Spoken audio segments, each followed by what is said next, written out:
कश्यप ऋषि की दो स्त्रियां थी, एक का नाम था दिति, एक का नाम था अदिति।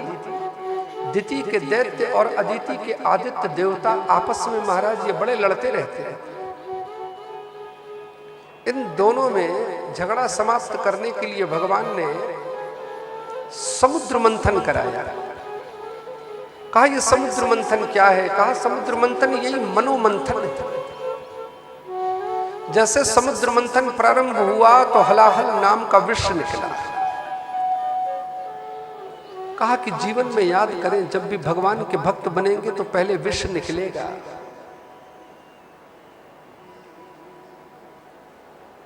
समाज की बुराइयां सबसे पहले तुम्हारे सामने आएंगी। अगर इनको सहन कर गए तो ही महादेव बन सकते हो। पुनः मंथन हुआ, कौस्तुभ नाम की मणि निकली, भगवान ने रख ली। उच्चैश्रवा नाम का घोड़ा निकला, महाराज बलि को दिया गया। ऐरावत नाम का हाथी निकला, इंद्र को दिया। वारुणी निकली, इन दैत्यों को दे दी गई।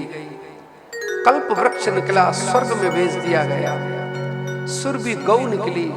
इस प्रकार से 14 रत्न निकले समुद्र मंथन से। और अंतिम में महाराज मंथर गति से चलती हुई मां लक्ष्मी प्रकट हो गई। बोलिए लक्ष्मी मैया की जय हो।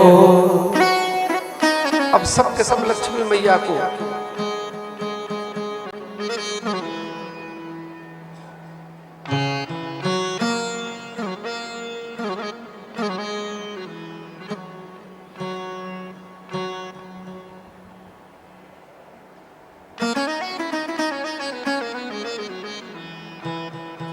सब लक्ष्मी मैया को चाह रहे हैं कि लक्ष्मी मैया मिले, और सभा लगी हुई थी।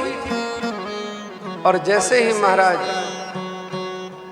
लक्ष्मी मैया ने कहा कि तुम्हारे चाहने से क्या होता है? अरे हम जिसको चाहेंगे, हमारा भी तो कोई वजूद है। आज माला लेकर चली लक्ष्मी मैया तो देखा तो ओ हो चंद्रमा है तो बड़े सुंदर। लेकिन लक्ष्मी मैया कहती कि तुम्हारे कंठ में माला नहीं डालेंगे। क्यों? क्योंकि कभी घट जाते हो, कभी बढ़ जाते हो। अर्थात जिसके विचार पल पल में बदलते हो, ऐसे लोगों के साथ रहकर क्या विचार होगा? कहा नहीं, तुम्हारा वर्णन नहीं हो।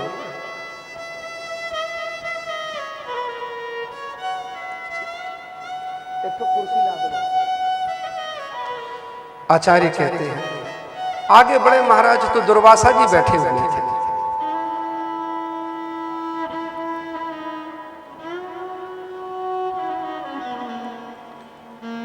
लक्ष्मी मैया ने कहा तपस्या तो बहुत है आपके अंदर, लेकिन क्रोधी बहुत हो भाई मेरे।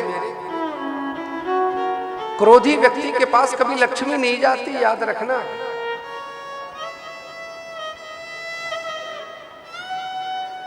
अगर ग्राहकों के ऊपर अगर आप झुंझला पड़ोगे तो महाराज एक बार तो ग्राहक आपकी दुकान पर आ जाएगा, दोबारा कभी पैर नहीं रखेगा, याद रखना। लक्ष्मी जी ने कहा दुर्वासा जी क्रोधी हैं आप, इसीलिए हम आपका वर्णन नहीं करेंगे। आगे बढ़ी तो भगवान महादेव बैठे थे।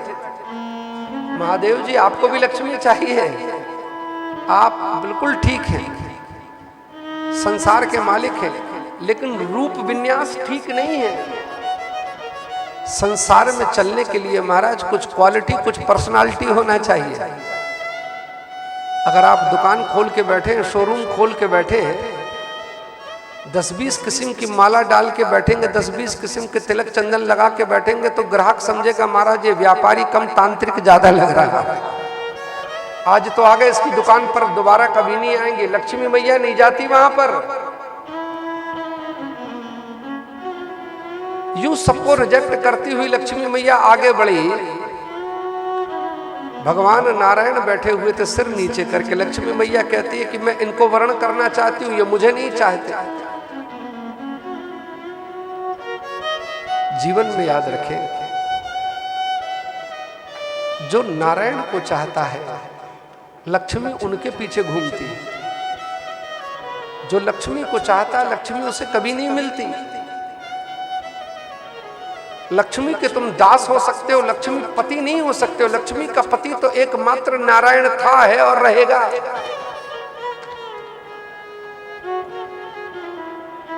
न चाहते हुए भी लक्ष्मी मैया ने कंठ में माला डाल दी। उस दिन से लक्ष्मी नारायण भगवान प्रसिद्ध हो गए। बोलिए लक्ष्मी नारायण भगवान की जय हो। लक्ष्मी मैया ने कहा कि भगवान मुझे अब आपके साथ रहने के लिए कुछ निवास तो दे दीजिए। नारायण भगवान कहते रहने के लिए मेरे पास मेरा खुद का घर नहीं है। अब तूने मुझे वर्ण तो कर लिया है, तो कहा कि मैं कहाँ बैठूं?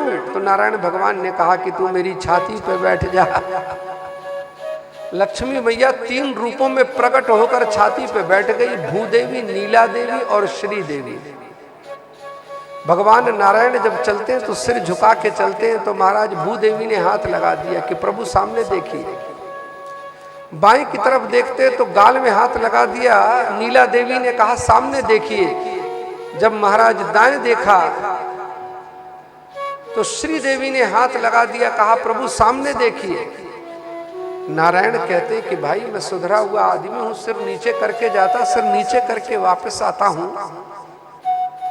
तुम कहती हो कि चारों तरफ देख के चलो, चारों तरफ देख के चलेंगे तो ये संसार क्या कहेगा? कहा नहीं महाराज, मैं इसीलिए कह रहा हूं कि संसार को देख के चलो। क्यों? क्योंकि अब मैं आपके पास आ गई हूं। अर्थात ये कथा ये सिखाती है कि अगर लक्ष्मी मैया की कृपा है तो तुम सबकी ओर देखते हुए चलो। कौन गरीब है, कौन दुखिया है, कौन लाचार है, कौन मुसीबत का मारा है, कौन बीमार है, तुम किसकी मदद कर सकते हो। अगर लक्ष्मी माँ की कृपा है तो महाराज समाज को निहारो, समाज की मदद करो। इसीलिए लक्ष्मी मिलती है।